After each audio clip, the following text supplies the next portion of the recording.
The first scream wasn't mine. It was the house's. I heard it before I even crossed the threshold, this sharp, metallic shriek that ripped through the quiet street. It was like the wind had learned to speak, but in a language I was never meant to understand. I should have turned back right then. I really should have. But the challenge was gnawing at me. It was in that anonymous video that had gone viral on the darkest corners of the web. The proposition was simple, almost laughably so. Spend 24 hours in the House of Codes 666. If you survive, we pay you $500,000. But there was a catch, a chilling one. The video ended with a distorted whisper. If you hear this sound, you must run, or you're already dead. Nobody knew where the house was. It was a myth, a ghost story for the digital age. Until it just ... appeared. Right there on my phone's map. A single, pulsating red dot. It felt like it had been waiting for me all along. As I pulled up, it looked almost ordinary, if a little neglected. The facade was white, but the paint was peeling away in long, pale strips. 3 dark windows stared out from the second floor like vacant eyes, and there was the black front door, with the number 666 carved into rusted iron. There wasn't a clock in sight, but my smartwatch buzzed, showing 0 o'clock as my hand touched the doorknob and I stepped inside. The air was thick, heavy with the smell of damp earth and something else, ...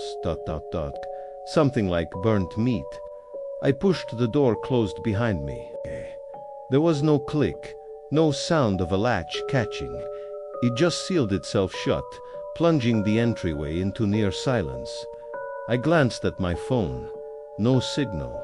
The battery icon was empty, but the screen was still on, glowing with a crimson light, displaying a clock counting down. My 24 hours had begun. Then I heard it. The first whisper. It slithered out from the shadows of the empty room, coiling around me. "Welcome, Lucas, my name." How could it know my name? I told no one I was coming here. The room was vast and bare, except for a single rickety wooden chair placed dead center.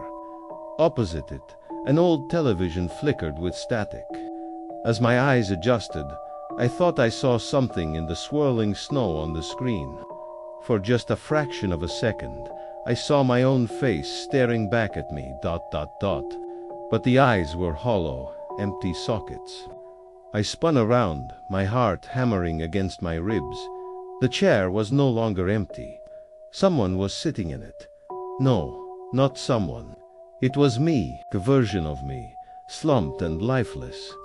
Or maybe it was what I was going to become in just a few hours.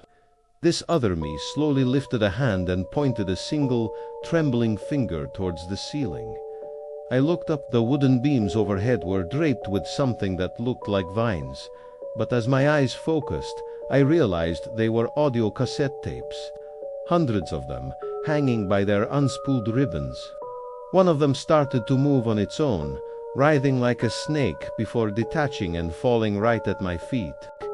The small plastic case had a handwritten label. "Your voice. Your last mistake." As if on cue, a dusty old cassette player materialized on a small table beside me. My hands shook as I picked up the tape, clicked it into the machine, and pressed play. A voice crackled through the tiny speaker. "My voice," it said. I shouldn't have accepted the challenge, but I hadn't said that. Not yet, anyway. Suddenly, the floor began to shake violently. The walls, once plain and peeling, began to bleed numbers, the same number, over and over, dripping down like crimson tears. 6, ... 6, ... 6. I had to get out of that room. The only way was up. I scrambled for the staircase, and with every step I took, the wood groaned with a sickening crack, like the sound of breaking bones. The second floor had a long hallway and 3 identical doors. The first one had a note tacked to it. "Here you die fast." The second one read, "Here you die slowly." And the third note said, Here you are already dead. My hand, against all logic, reached for the third doorknob. I opened it. It was my childhood bedroom. Everything was exactly as I remembered it. My bed with the faded superhero comforter, my collection of broken toys on the shelf, the calendar on the wall, still marked on my 12th birthday, the day my brother disappeared. I stared at the full-length mirror on the closet door. My reflection stared back, but it wasn't my face. It was his, my brother's face, etched with a sadness I'd never forgotten. And then his reflection spoke, but with my mouth, my voice. "You knew I wouldn't come back," it said. I ran. I didn't even close the door, just bolted back down the hallway and took the stairs 2 at a time, nearly tripping in my panic. Back in the main room, the television was no longer showing static. It was showing the outside of the house in what looked like real time. I saw myself, just moments ago, walking up to the front door, but that was impossible. I was already inside. I watched, horrified, as my video self reached for the handle, opened the door, and the image froze. And then I heard it, the sound, the one from the warning video. It started as a low, electronic buzz. Then it warped and twisted into a distorted, childlike laugh. That laugh was followed by a heartbeat. Not my heartbeat. It was the house's. A deep, thudding pulse that seemed to shake the very foundations. I glanced at my wrist. The smartwatch screen glowed with an impossible time, 6:2:66.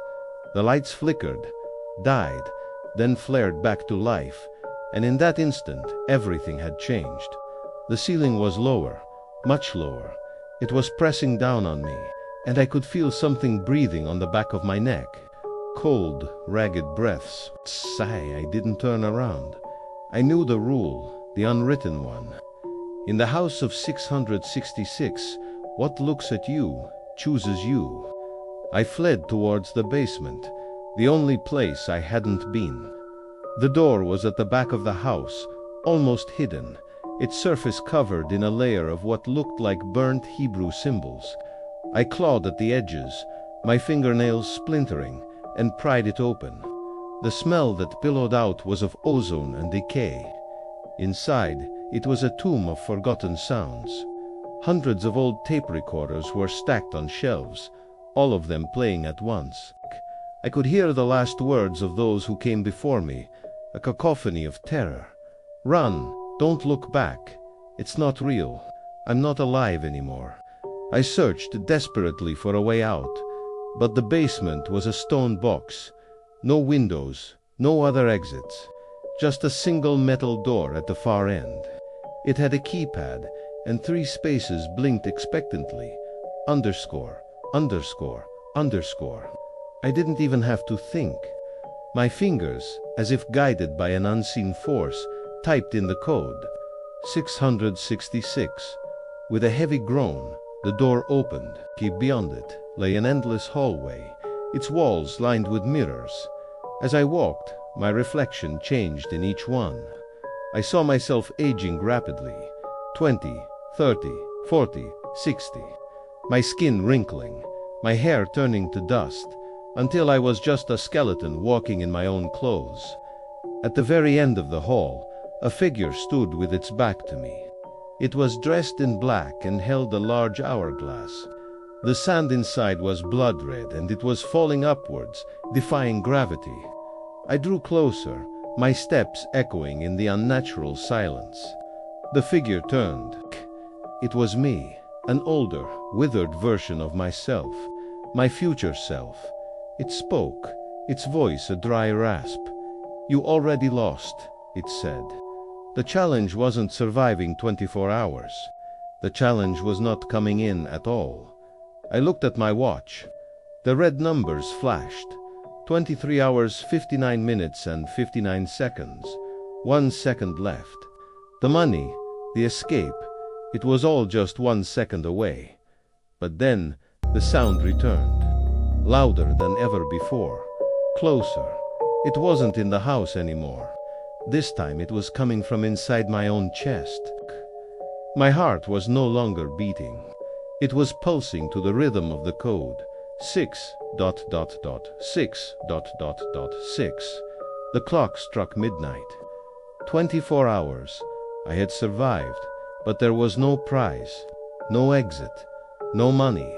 Just the sound of the front door creaking open by itself, a silent invitation for the next challenger, the next fool. I looked into the hall mirror one last time. My face was gone. In its place was just an empty, waiting smile. If you are hearing this story, it's already too late. Thanks for watching. If you want to see more stories from the dark side of the web, don't forget to like, subscribe, and hit that notification bell so you never miss a descent into the unknown. Stay safe out there.